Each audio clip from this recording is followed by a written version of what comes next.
자, 다음은 저희가 친환경 인증 신청 절차에 대해서 말씀을 드리겠습니다.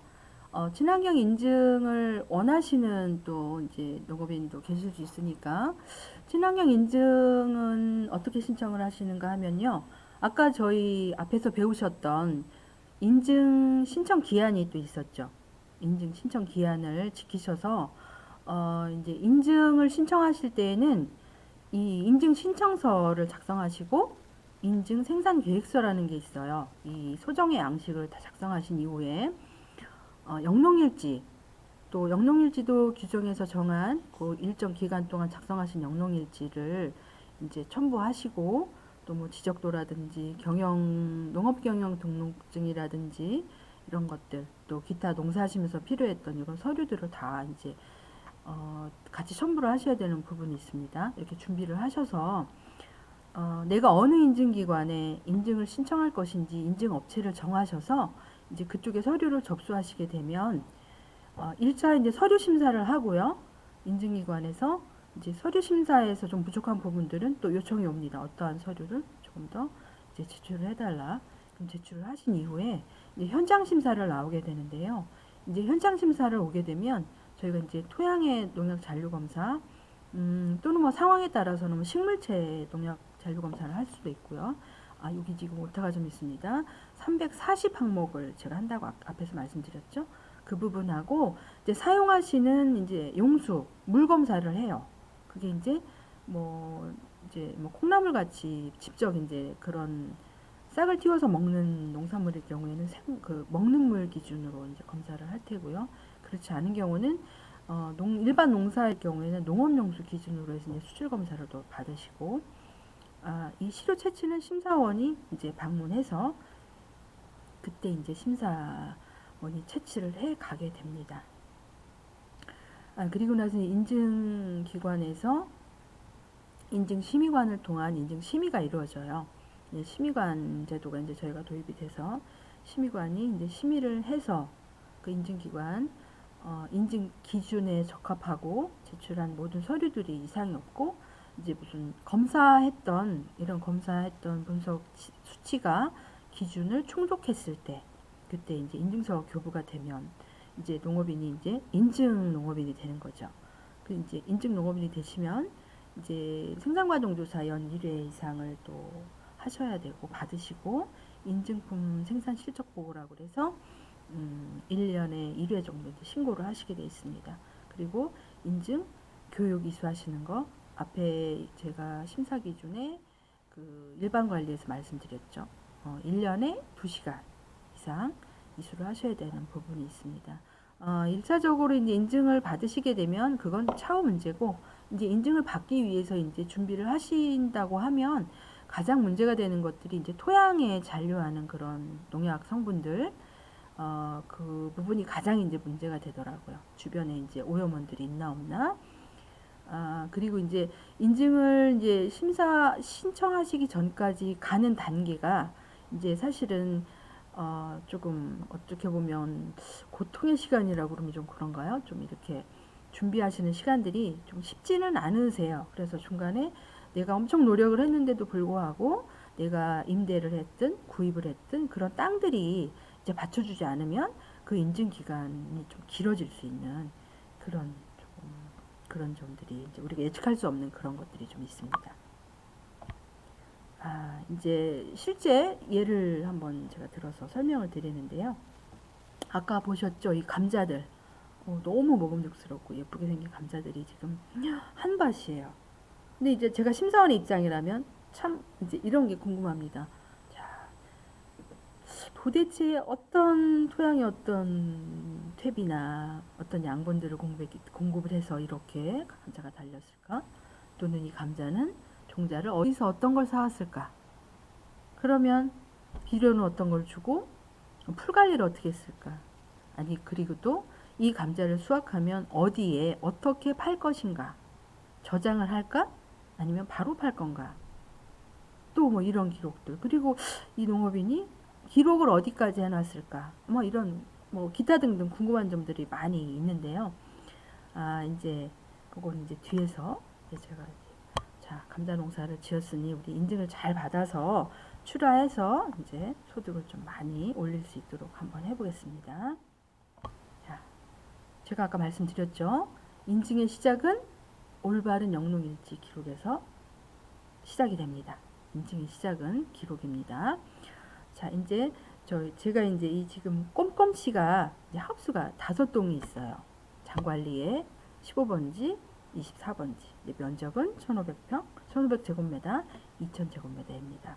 자, 이런 정보들은 우리가 어디서 확인을 할 수 있을까요? 농업인이 농지원부를 만들고 또 농업경영체 등록을 하면서 거기에 재배 면적과 작물을 또 등재를 하시게 돼 있죠.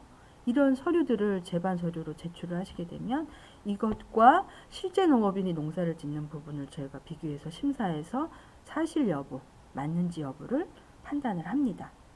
자, 꼼꼼씨가 이제 하우스 5동을 짓는데 꼼꼼씨의 친구인 대충씨도 이제 하우스를 5동을 재배를 해요.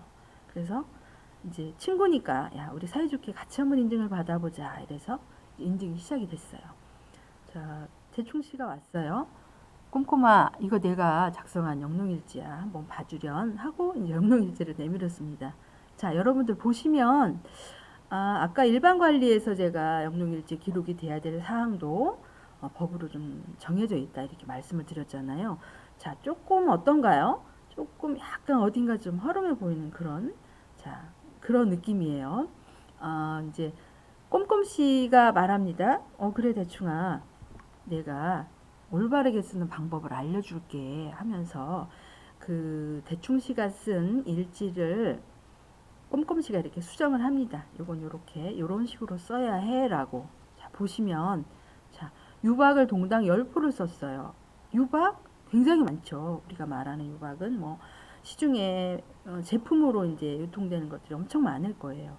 이럴 경우 유박이라고 쓰시지 말고 특정한 상품명을 쓰시는 거예요. 쑥쑥비를 5동에 10포씩 뿌렸다. 그러면 전체 사용량은 50포가 되겠죠. 50포가.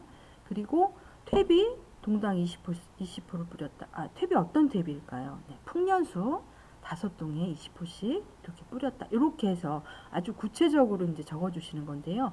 복합비료도 한 수백 가지가 될 거예요. 자, 맞춤 14호.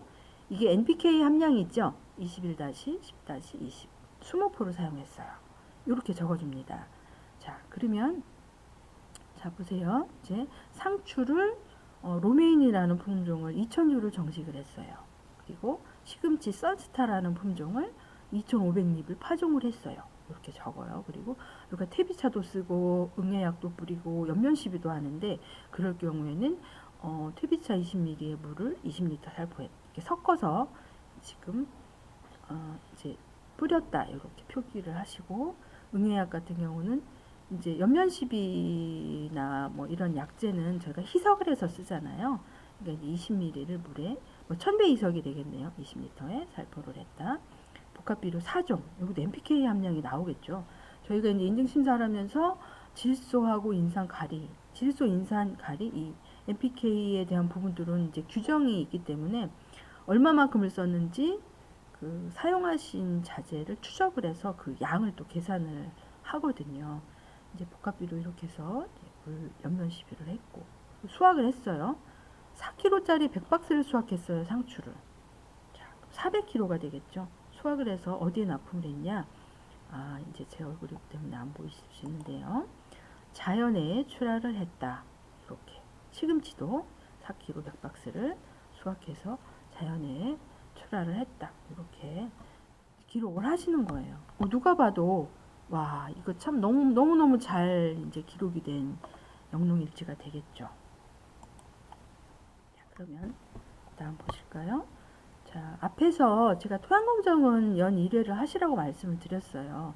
근데 사실 작물을 재배하게 되면 재배하기 전에 인증을 받든 인증을 받지 않든 간에 토양검정은 영농의 기본입니다. 영농의 시군농업기술센터에 가시면 이 토양검정을 무료로 해드리고요. 흑토람이라는 또 좋은 인터넷 사이트가 있어요. 거기에 가셔서 많은 정보들을 또 토양에 관한 정보들을 또 얻으실 수가 있으니까 한번 방문해 보시는 것도 좋겠고, 이제 물론 유기농의 경우는 우리가 비료나 또는 화학 비료나 농약을 사용할 수가 없죠. 근데 이제 무농약부터 우리가 이제 시작을 해서 유기농으로 가기 때문에 무농약을 기준으로 이제 그 비료 사용량이라든가 이런 것들을 같이 묶어서 설명을 드릴게요. 토양 검정은 자, 언제 받아야 할까요? 대충 씨가 말해요. 비료 그냥 주면 되지 뭐 검사는 꼭 받아야 하나? 하니까 꼼꼼씨가 그럼 받아야지. 화학 비료는 토양 검사 결과에 추천 10이라는 3분의 1만 사용해야 되거든요. 그렇죠. 무농약 농가에서. 그리고 언제 받아야 돼요? 밑거름을 넣기 전에 땅을 만들어 놓고 작물을 심기 전에 땅을 만드는 전 단계에서 검사를 하고 토양 검사를 하면 거기에서 이제 양분 관리가 되도록 뭐 복합비료 NPK를 얼만큼씩 넣어라, 퇴비를 얼만큼씩 줘라 이런 거를 다 알려주는 정보가 있거든요. 이런 걸 보고 그런 정보에 따라서 토양을 만드시면 되니까 토양 검정은 작물을 심기 전 토양에 밑거름을 넣기 전에 검사를 하시는 게 좋고요. 사실은 내가 1년에 2번을 심어요.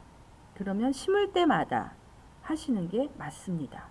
작물마다 이제 그 적정 시비량이 다르기 때문에 그 작물에 맞는 시비를 하시면 시비량도 이제 시비에 의한 뭐 경영비도 이제 줄어들 수 있고, 그리고 토양에 염류가 집적되는 것도 막을 수가 있어서 여러 가지로 이제 농업인에게 좋은 점이 많습니다.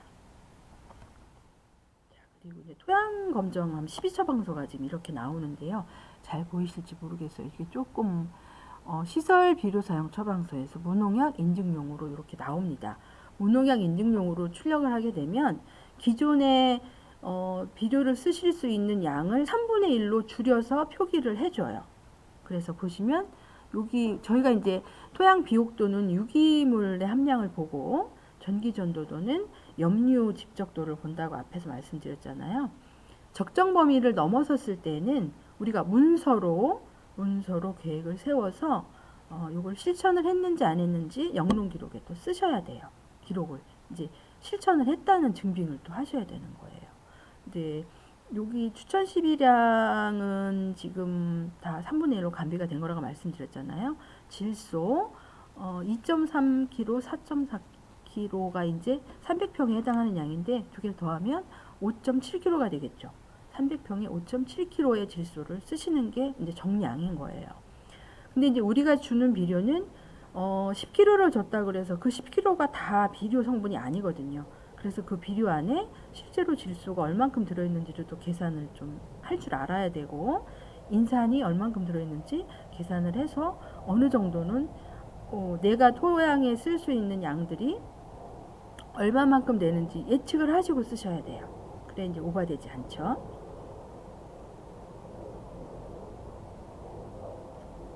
그리고 또 한 가지 이제 하우스를 하시는 분들이 많이 하시는 게 이제 물리성을 좋게 하려고 즙을 넣으세요. 즙.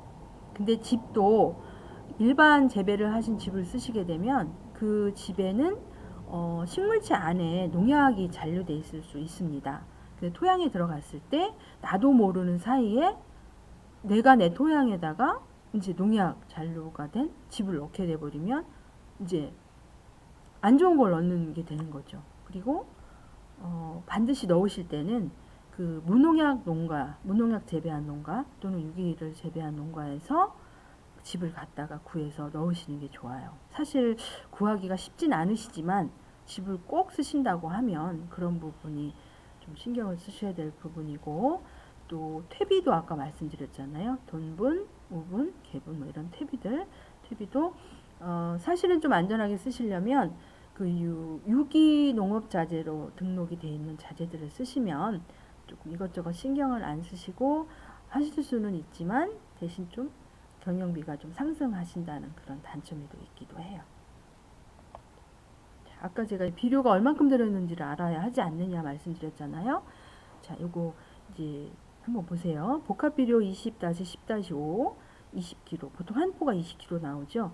20kg 한 포에 질소 인산 가리가 얼마만큼 들어있나. 자, 질소는 이게 15는 퍼센트거든요. 20%가 질소, NPK를 뜻해요. 그래서 20%가 질소고 10%가 인산, 5%가 가리예요. 그러면 20%니까 20 곱하기 0.02, 그러니까 100분의 20 하면 한 포대의 질소가 고작 4kg밖에 안 들어있거든요.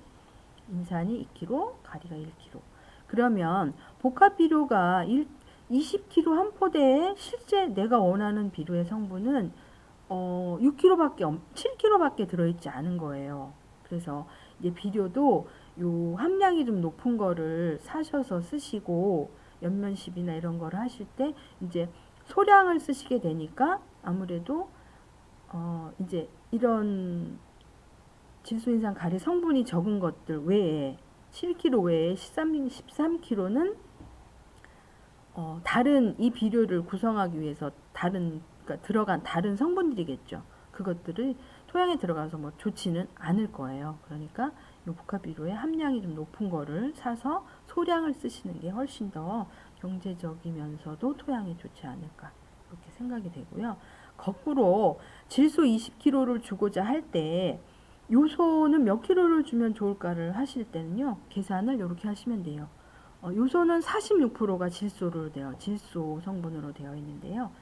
이제 질소 20kg, 실제 주고자 하는 20kg는 곱하기 46분의 100 이렇게 해서 계산을 하시면 43.47kg가 나오죠. 약 대략 44kg 정도를 주시면 여기에 질소가 20kg가 이제 함유가 되어 있다고 이제 아실 수가 있어요.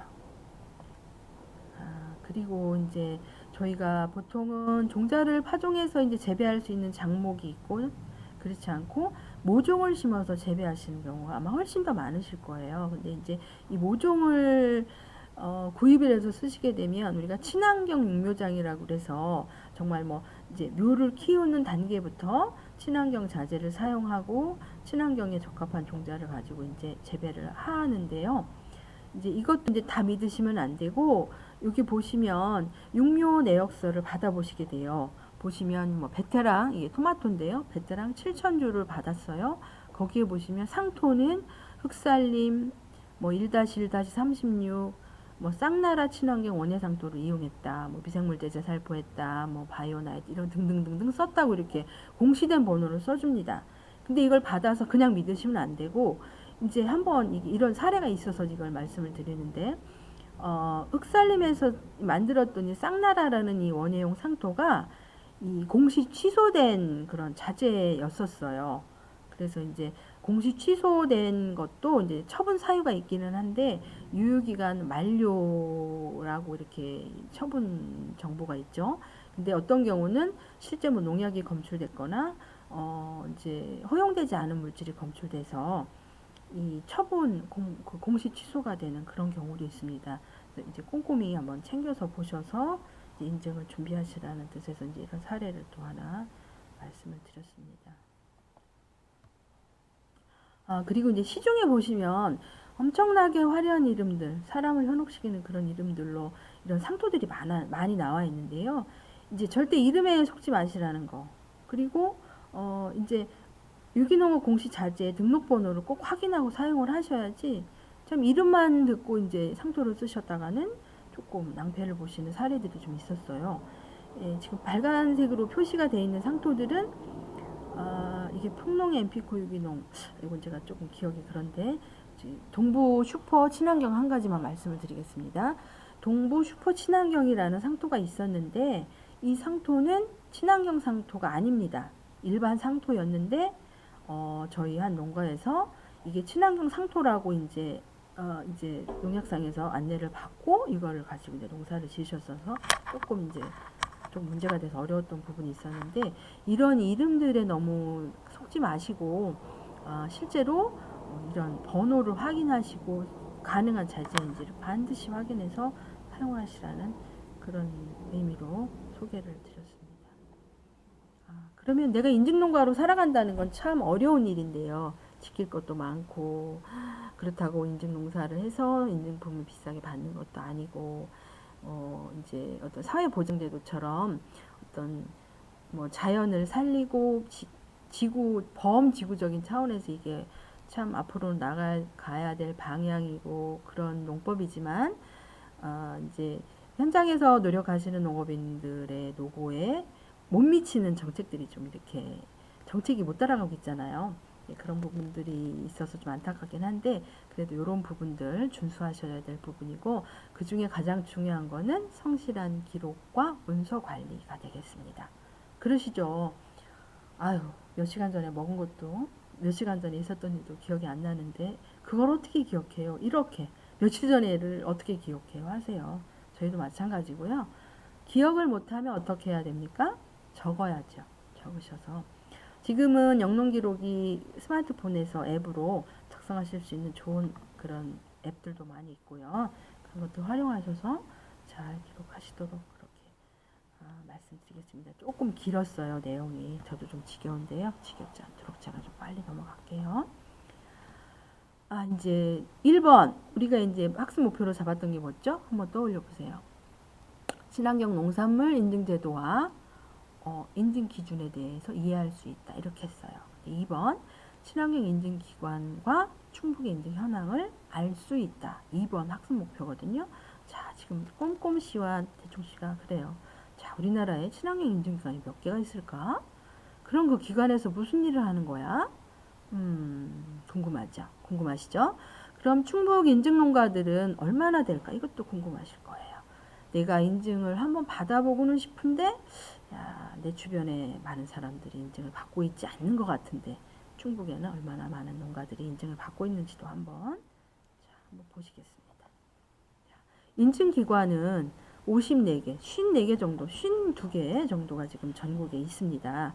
이게 이제 조금 많이 없어진 추세인데요. 2년 전만 해도 64개가 있었어요. 근데 지금은 2012년 기준 52개 정도밖에 없습니다. 서울, 경기, 충남, 전북 쭉 보시면 충북은 아쉽게 2개밖에 없고요. 가장 많은 게 전남이에요. 이렇게 보시면 뭐 이제 보시기 편하게 이제 그래프상으로도 막 월등히 이제 막대 그래프로 보시니까 전남이 월등히 많죠. 참고하세요. 저희 충북 지역에 등록되어 있는 친환경 인증기관은 제26호 충북대학교 산학협력단과 제50호 건국에코서트 인증원이 되겠습니다. 전화번호가 있으니까 나중에 필요하시면 이쪽으로 연락하셔서 상담하셔도 좋고 인증을 신청하셔도 되시겠습니다. 자, 앞에서 저희가 여러 가지 설명을 드려서 머리에 안 남으시는데요. 농산물, 친환경 농식품 이렇게 해서 토탈하면 농산물, 축산물, 유기가공식품 이렇게 3가지가 있어요. 그 중에 농산물은 유기농이 있고 무농약 농산물이 있어요. 축산물은 유기축산인데 유기농 축산물이 있고 무항생제가 있어요. 그리고 또 하나 취급자가 있었죠. 이건 뺐고요. 자, 그러면 한번 쭉 보세요. 간략하게 어떤 것이 유기농이고 어떤 것이 무농약이다. 사실은 이 박스 안에 뭐 농약과 화학 비료를 사용하지 않은 게 유기농이에요. 이렇게 설명을 하면 설명이 너무 부족하죠. 왜냐하면 윤작부터 그 포장 관리부터 굉장히 많이 인증기관을 충족하기 위해서 현장에서는 농업인들이 굉장히 고생을 하시는데 솔직히 이렇게 표현을 하기가 좀 죄송스러운 부분이 좀 있습니다. 그렇지만 이제 이해를 돕기 위해서 간단히 이렇게 표기를 했다는 거 이해하시고요. 충북의 무농약 농산물 인증 현황을 한번 보실게요. 지금 뭐 농가 수하고 면적 정도만 이렇게 보시면 좋은데요. 지금 청주시가 지금 1등이고요. 그 다음이 단양군이네요. 농가 수로 보면 그리고 그 다음이 괴산하고 옥천 이렇게 3위가 되겠습니다. 밑에 빨간 수치는 전국의 그 무농약 농가를 제가 수치를 넣은 거예요. 이제 충북의 농가는 한 5% 정도, 전국 대비 5% 정도 무농약 농산물 인증 농가이신 거죠. 면적으로 하면 한 3% 정도를 차지하고 계시다고 보면 됩니다. 그리고 이제 보시기 쉽게 막대 그래프로 보시면 요 시군에 이제 지금 농가 호수하고 면적으로만 나눈 거예요. 청주시, 단양, 옥천, 괴산 뭐 이런 식으로 있고요. 다음은 유기농산물 인증 현황인데요. 여기도 마찬가지로 이제 농가 아무래도 이제 청주시가 이제 가장 앞서겠죠. 그 다음에 괴산, 충주 뭐 순서는 이러네요. 밑에 이제 진하게 파란색인 글자는 전국의 유기농가 수 대비 저희 충북의 농가가 6% 정도를 차지한다. 그리고 면적으로는 4% 정도를 차지하고 있다. 이런 의미입니다. 그래프로 또 보실게요. 청주시가 월등하고 이제 괴산, 충주. 뭐 농가 수하고 면적하고는 조금 다를 수 있죠. 대농이나 뭐 소농이나 이런 차이가 있을 수 있고요. 자, 그러면 이제 축산물 인증 현황을 보시면 저희들 충북에 유기축산이 9농가가 있어요. 전국 대비 9% 정도 지금 되고요. 무항생리 같은 경우는 지금 전국 대비 한 7% 정도, 7% 정도 이렇게 차지하고 있으십니다. 유기축산은 참 어려운 부분인데 그래도 9농가나 있으시네요. 이제 인증기관이나 인증 현황에 대한 건 이렇게 간단히 말씀을 드리고요. 사실은 이제 우리가 현장에서 필요한 게 뭐냐 하면 그 농약, 병해충 관리, 영양 관리, 토양 관리 뭐 이런 것들이 주를 이룬다고 아까 앞에서도 말씀을 드렸잖아요. 근데 유기농에서 허용한 자재를 어떻게, 무엇을 어떻게, 어떤 형태로 써야 할까? 그것들을 어떻게 쓰면 어떤 효과가 있을까? 뭐 이런 것들이거든요. 근데 대부분은 유기농업자재 공시제도를 통해서 만들어서 생산된, 판매되고 있는 자재들을 쓰시는 경우가 거의 한 8, 90%가 될 겁니다. 그러다 보니 가격은 이제 경영비가 막 상승을 해요. 가격은 비싼데 뭐 이거 뿌려봤자 뭐 효과도 없고 뭐 이런 좀 불만의 말씀들이 많으세요. 그래서 이 허용물질들에 대한 걸 좀 소개를 드리고 규정하고 있는 허용물질이 뭐고 거기에 규정된 각각의 종류를 알면 내가 현장에서 어떻게 응용을 해서 쓰실 수 있는지 좀 도움이 되실 것 같아서 이 부분을 조금 추가로 제가 좀 넣었습니다. 그리고 그와 더불어 허용물질과 연계해서 유기농업 공시제도도 조금 설명을 드리겠습니다. 자, 지루하실 것 같은데요. 조금 힘내셔서 자, 화이팅 하셔서 끝까지 집중해 주시기 바랍니다. 자, 허용물질은 이게 조금 그림이 조금 그러긴 한데 잘 그냥 이해하시기 좀 쉬웠으면 좋겠어요. 허용물질에 대한 규정은 친환경 농업 육성 및 유기식품 등 관리 지원에 관한 시행규칙에 별 1표 허용물질의 종류라는 그런 규정이 있습니다. 거기에 보면 크게 허용물질은 큰 세 가닥이에요. 유기식품 등에서 사용 가능한 물질, 무농약 농산물 등에 가서 사용이 가능한 물질, 그리고 유기농업 자재 제조할 때 보조제로 사용이 가능한 물질이 세 가지인데요. 실제 우리가 현장에서 조금 밀착됐다고 할까? 그거는 유기농산물, 거기에서 토양 개량과 작물에 쓸 수 있는 것, 그리고 병해충 관리에 쓸 수 있는 것, 이 두 가지 이렇게 또 압축이 돼요. 무농약 같은 경우는 병해충 관리 자재로 쓰는 거, 유기농 자재랑 겹쳐요. 그 항목만 이제 지키도록 규정이 되어 있고 나머지 부분은 조금 자유롭습니다. 축산물에 대한 거는 저희가 이제 생략을 할게요. 그리고 그러면 다음에 이제 조금 설명을 더 드리는 거는 허용물질에 대한 자료를 좀 한번 출력을 하셔서 그 부분에 대한 걸 조금 하나씩 조금 이렇게 보시면 참 좋을 것 같습니다. 그러면 제가 이게 조금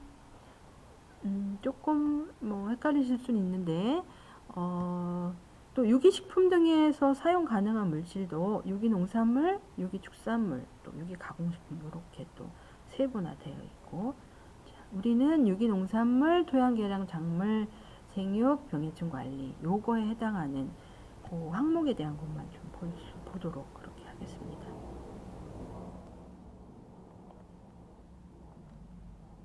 자, 유기식품 등에 사용 가능한 물질, 유기농산물, 그 다음 토양 개량과 작물 생육에 쓰실 수 있는 그러한 것들이 한 30종이 지금 나와 있어요.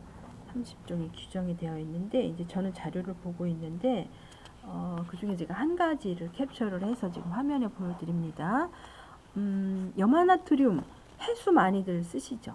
소금물이라고 그래서 이제 소금물을 어떤 조건을 충족했을 때 쓰실 수가 있냐 하면은 염화나트륨 소금은 채굴한 안면 또는 천일염에서 잔류 농약이 검출되지 않아야 할 것, 해수는 다음 조건에 따라 사용할 것, 천연에서 유래할 것, 연면 시비용으로만 사용할 것, 그리고 토양에 염류가 쌓이지 않도록 필요한 최소량만 사용할 것, 뭐 이런 사용 가능한 조건들을 전제를 이렇게 달아놨어요.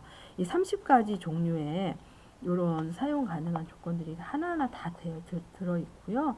여기에는 뭐 버섯재배, 지렁이 양식에서 생긴 퇴비, 또는 뭐 집 왕겨, 쌀겨, 산야초, 뭐 심지어 사람의 배설물, 오줌, 또 뭐 이산화탄소, 질소가스, 또는 뭐 규조토, 규산화나트륨 여러 가지 하여튼 30 아이고 죄송합니다. 이거는 이제 30가지에 대해서 지금 뭐 주정 찌꺼기라든가 요거 30가지에 대해서 지금 되어 있고요. 그리고 이제 그 다음 제가 이제 말씀드렸던 게 유기농산물 병해충 관리 그 항목에서 규정되어 있는 거는 45가지 45종이에요. 45종. 제가 앞에서 말씀드렸던 게 조금 여기 섞여 있긴 한데 다시 한번 말씀드릴게요. 병해충 관리에 쓸 수 있는 거 지금 제가 목초액이랑 담배잎, 키토산 정도를 지금 캡처를 해서 넣어놨는데 지금 그 목초액 같은 경우는 많이 쓰실 거예요. 근데 이제 그냥 막연히 사다 쓰시면 안 되고 목초액 같은 경우는 산성이 뭐 pH가 4 정도 되는 3, 4 정도 되는 아주 극산성 물질이거든요. 그러니까 산업표준화법에서 고시 이제 국가기술표준원장이 고시한 한국산업표준에 적합할 것, 또 이러한 거기에 이제 그 적합한 목초액을 쓰시도록 또 이렇게 규정이 되어 있고, 여기도 담배잎 같은 경우 니코틴산 순수 니코틴 제조된 뭐 제외한다 이런 것도 있는데 담배잎 같은 거를 물에 이렇게 우려서 그 물을 주신다든가 이런 그런 우리가 현장에서 쓰는 방법들은 또 그런 게 있죠. 45가지를 보시면 여기 뭐 대표적인 게 제충국 추출물, 델리수 추출물, 식물에서 추출한 것들이죠. 이게 이제 병해충 관리 자재로 쓰이는 것들인데 난황도 있고 목초액도 있고 지금 뭐 보르도액 같은 거 그런 거 있죠. 또 생석회, 규산나트륨, 규조토, 또 황도 있어요. 황도 많이 쓰시는 부분들이라 그런 것들이 있는데 구체적으로 어떤 조건에서 쓰셔야 된다는지 이런 것들이 좀 명시가 돼 있어요. 근데 이제 현장에서 활용하시기에는 충분한 만큼의 이제 자료는 아니지만 그래도 어떤 것들이 있는지 내가 내 포장에 어떤 종류의 자재들을 뭐 종류의 이런 그 병해충 관리 자재 종류들을 쓸 수 있는지만 아셔도 조금 도움이 되실 것 같아요.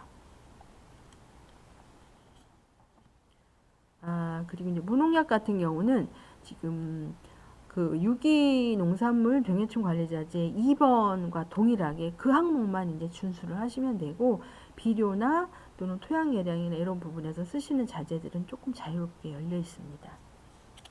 이거는 제가 생략을 하고요. 다음 이제 유기농업 공시자재, 공시제도라는 거에 대해서 설명을 드릴게요.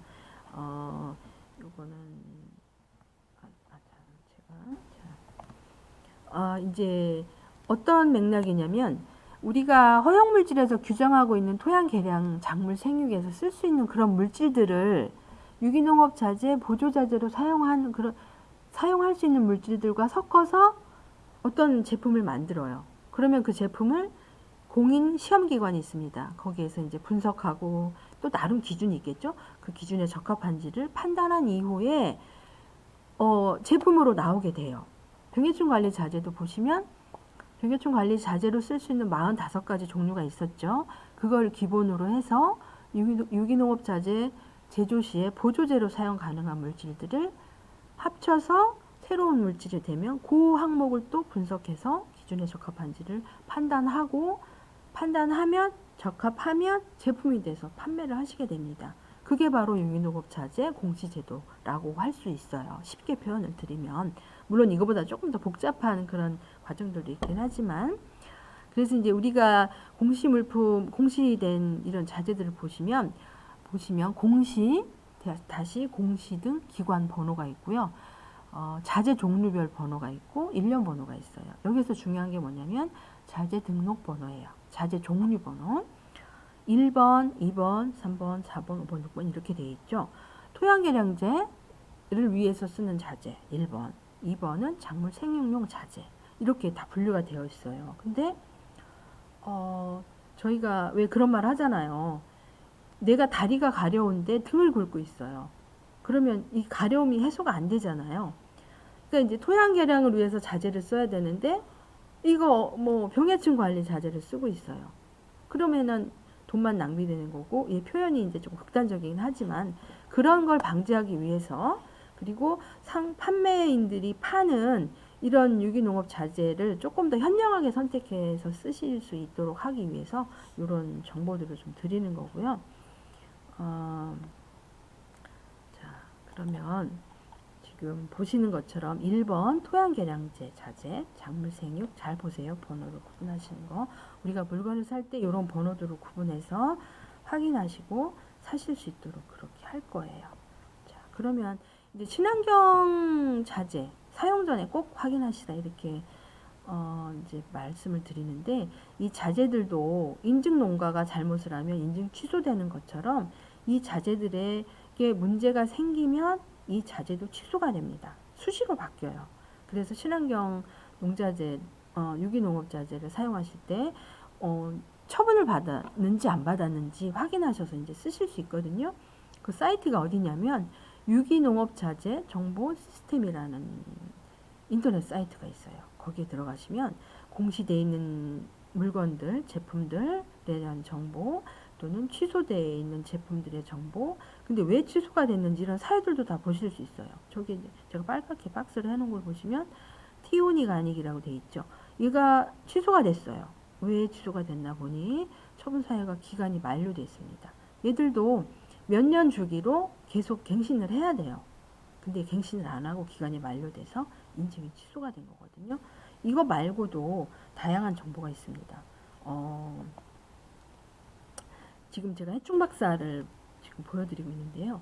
이 해충박사를 그 사이트에서 검색을 하시게 되면 이런 정보가 뜹니다. 공시 1-5-빵빵1. 자, 5번은 뭘까요? 어떤 자재일까요? 5번?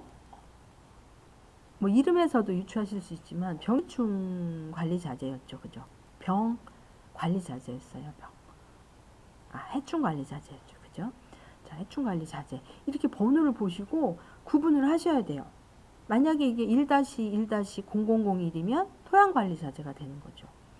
자, 그건 뒤에서 말씀드리고, 또 이게 상표명이 여기 있네요. 자재 종류에 충해관리 자재가 있네요. 이렇게 보시면 되고, 식물 추출물이에요. 근데 이제 어떤 성분인가 하니 고삼 추출물이네요. 고삼 추출물 90%. 자, 그리고 주의사항이 있어요. 어떻게 쓰셔야 될지. 효능도 있고, 벼멸구, 홍나방, 홍명나방 이런 것들을 쓰시면 효과가 있다고 하고, 사용 전에 충분히 흔들어 주세요. 그리고 알카리성 물질이나 동제 화합물과 혼용하지 마세요. 이런 정보들이 있어요. 그래서 어떻게 쓰실지 잘 모르신다면 사이트에서 이런 정보들도 확인하시면 많은 도움이 되실 것 같네요. 다음은 장보고라는 제품이에요. 보니 이 돋보기에 보니까 다양한 해충들이 있어요. 이런 나쁜 것들이 있나 없나 지금 저희가 이제 찾아내려고 지금 이런 정보들을 또 확인하고 또 방법들을 알려드리는 거죠.